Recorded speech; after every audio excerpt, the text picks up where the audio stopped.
ओम नमः शिवाय। हर हर महादेव। दोस्तों, आप सभी को नागपंचमी की ढेर सारी शुभकामनाएं। भक्तों, नाग पंचमी का त्योहार हमारी परंपरा और संस्कृति से जुड़ा है। नाग पंचमी सनातन धर्म का एक विशेष त्योहार है जिसे हर कोई बेहद श्रद्धा और आस्था के साथ मनाता है। ये पर्व नाग देवता को समर्पित होता है। नाग पंचमी पर विधिवत पूजन करने से इन देवता की कृपा मिलती है। साथ ही व्रत कथा पढ़ने का भी विधान है। इस साल नाग पंचमी 9 अगस्त को मनाई जा रही है। आज नागपंचमी का पर्व है, इसलिए आज हम आपको नागपंचमी की कथा सुनाने जा रहे हैं। तो दोस्तों, इस वीडियो को आप लोग शुरू से लेकर अंत तक पूरा देखें। बिल्कुल भी इस वीडियो को आप मिस ना करें, अन्यथा आपकी कथा अधूरी ही रह जाएगी। नागपंचमी की पौराणिक कथा। नाग पंचमी की पौराणिक कथा के अनुसार पांडवों के अर्जुन के पौत्र और राजा परीक्षित के पुत्र जन्मेजय ने नागों से बदला लेने और उनके वंश के विनाश के लिए एक यज्ञ किया। वह नागों से अपने पिता राजा परीक्षित की मृत्यु तक्षक नामक सांप के काटने की वजह होने का बदला लेना चाहता था। उनके इस यज्ञ को ऋषि जरत्कारु के पुत्र आस्तिक मुनि ने रोका था और नागों की रक्षा की थी। यह तिथि सावन की पंचमी मानी जाती है।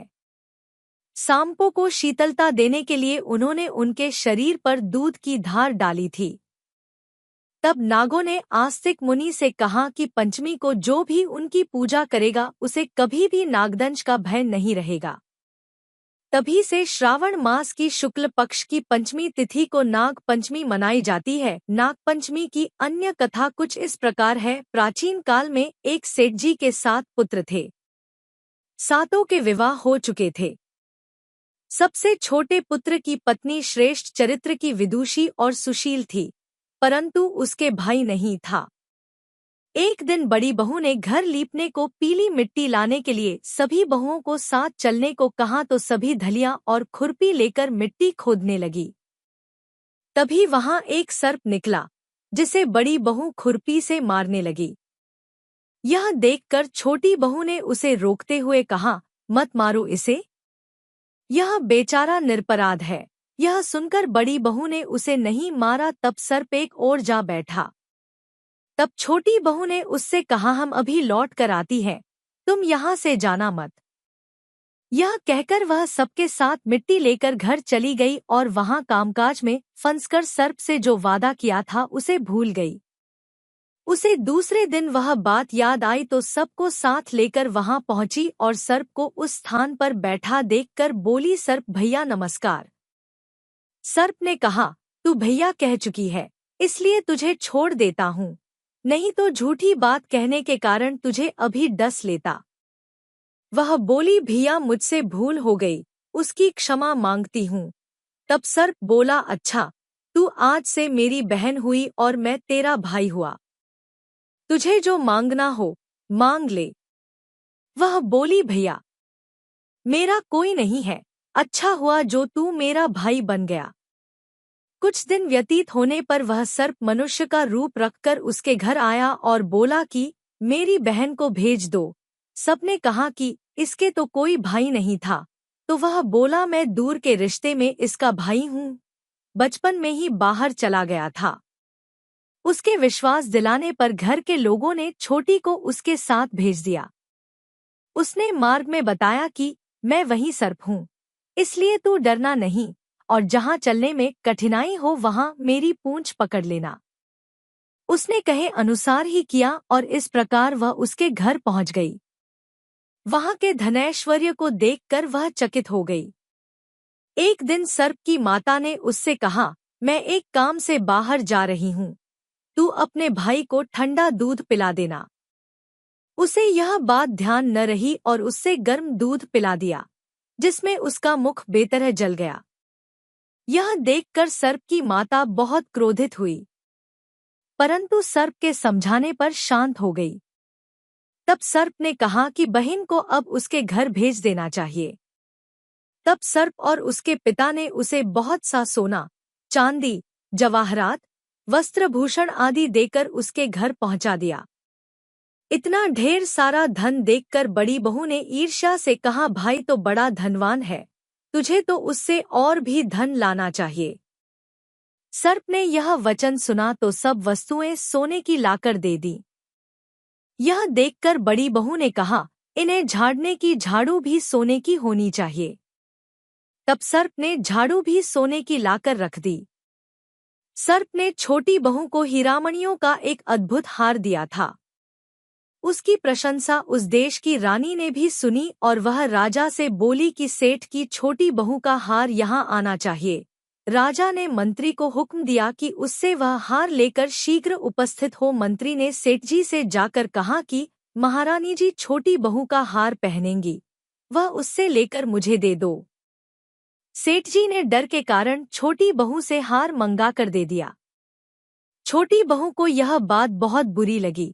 उसने अपने सर्प भाई को याद किया और आने पर प्रार्थना की, भैया रानी ने हार छीन लिया है, तुम कुछ ऐसा करो कि जब वह हार उसके गले में रहे तब तक के लिए सर्प बन जाए और जब वह मुझे लौटा दे तब हीरों और मणियों का हो जाए। सर्प ने ठीक वैसा ही किया। जैसे ही रानी ने हार पहना वैसे ही वह सर्प बन गया। यह देखकर रानी चीख पड़ी और रोने लगी। यह देखकर राजा ने सेठ के पास खबर भेजी कि छोटी बहू को तुरंत भेजो। सेठ जी डर गए कि राजा न जाने क्या करेगा। वे स्वयं छोटी बहू को साथ लेकर उपस्थित हुए। राजा ने छोटी बहू से पूछा, तूने क्या जादू किया है, मैं तुझे दंड दूंगा। छोटी बहू बोली, राजन धृष्टता क्षमा कीजिए, यह हार ही ऐसा है कि मेरे गले में हीरों और मणियों का रहता है और दूसरे के गले में सर्प बन जाता है। यह सुनकर राजा ने वह सर्प बना हार उसे देकर कहा, अभी पहन कर दिखाओ। छोटी बहू ने जैसे ही उसे पहना वैसे ही हीरोमणियों का हो गया। यह देखकर राजा को उसकी बात का विश्वास हो गया और उसने प्रसन्न होकर उसे बहुत सी मुद्राएं भी पुरस्कार में दी। छोटी वह अपने हार और इन सहित घर लौट आई। उसके धन को देखकर बड़ी बहू ने ईर्ष्या के कारण उसके पति को सिखाया कि छोटी बहू के पास कहीं से धन आया है। यह सुनकर उसके पति ने अपनी पत्नी को बुलाकर कहा, ठीक ठीक बता कि यह धन तुझे कौन देता है। तब वह सर्प को याद करने लगी। तब उसी समय सर्प ने प्रकट होकर कहा, यदि मेरी धर्म बहन के आचरण पर संदेह प्रकट करेगा तो मैं उसे खा लूंगा। यह सुनकर छोटी बहू का पति बहुत प्रसन्न हुआ और उसने सर्प देवता का बड़ा सत्कार किया। उसी दिन से नागपंचमी का त्योहार मनाया जाता है और स्त्रियां सर्प को भाई मानकर उसकी पूजा करती हैं। दोस्तों, हिंदू पंचांग के अनुसार श्रावण मास के शुक्ल पक्ष की पंचमी तिथि को नाग पंचमी का त्योहार मनाया जाता है। यह दिन नाग देवता की पूजा के लिए समर्पित होता है। मान्यता है कि नाग पंचमी के दिन नाग देवता की पूजा करने से मनोकामनाएं पूरी होती हैं। पौराणिक काल से सर्प देवताओं की पूजन की परंपरा है। ऐसी मान्यता है कि नाग की पूजा करने से सांपों के कारण होने वाला किसी भी प्रकार का भय खत्म हो जाता है। ज्योतिष शास्त्र के अनुसार नाग पंचमी के दिन नाग देवताओं की आराधना करने से जातकों को उनका आशीर्वाद प्राप्त होता है। इस बार 9 अगस्त को नाग पंचमी का पर्व मनाया जाएगा। इस दिन शुभ मुहूर्त में नागों की पूजा करने से विशेष फल की प्राप्ति होती है। नागपंचमी 9 अगस्त 2024 का पंचांग सूर्योदय का समय सुबह 5:47 AM पर और सूर्यास्त का समय है शाम 7:06 PM तक। तिथि है 9 अगस्त 2024 शुक्ल पक्ष, पंचमी विक्रमी संवत। नक्षत्र है हस्त नक्षत्र, सुबह 2:44 AM 10 अगस्त तक। पक्ष है शुक्ल पक्ष, वार है शुक्रवार। राहुकाल का समय सुबह 10:47 AM से रात 12:26 PM तक। नाग पंचमी पूजा का शुभ मुहूर्त सुबह 5:47 से 8:27 तक रहेगा। नाग पंचमी के दिन इन देवी देवताओं का स्मरण करें। नाग पंचमी के दिन जिन नाग देवों का स्मरण कर पूजा की जाती है उन नामों में अनंत, वासुकी, पद्मा, महापद्मा, तक्षक, कुलीर, करकट, शंख, कालिया और पिंगल प्रमुख हैं। इस दिन घर के दरवाजे पर सांप की 8 आकृतियां बनाने की परंपरा है। हल्दी, रोली, अक्षत और पुष्प चढ़ाकर सर्प देवता की पूजा करें। कच्चे दूध में घी और शक्कर मिलाकर नाग देव का स्मरण कर उन्हें अर्पित करें। दोस्तों, अब जान लेते हैं नाग पंचमी की पूजा कैसे करें। नागपंचमी पर भगवान शिव के प्रिय नाग देवता की पूजा होती है। इसके लिए घर के दरवाजे के दोनों तरफ नाग की 8 आकृतियां बनाएं और हल्दी, रोली, चावल, घी, दूध, फूल आदि से नाग देवता की पूजा करें। नाग पंचमी का भोग एक दिन पहले तैयार किया जाता है। मंदिरों या शिवालयों में इस दिन तांबे के नाग की पूजा होती है। पूजन में नाग पंचमी व्रत कथा के पर नाग देव को प्रसन्न करने के लिए आरती की जाती है। मान्यता है कि नाग देवता की पूजा के साथ भगवान शिव का पूजन भी होना चाहिए। साथ ही इस दिन रुद्राभिषेक कराना शुभ फल देता है।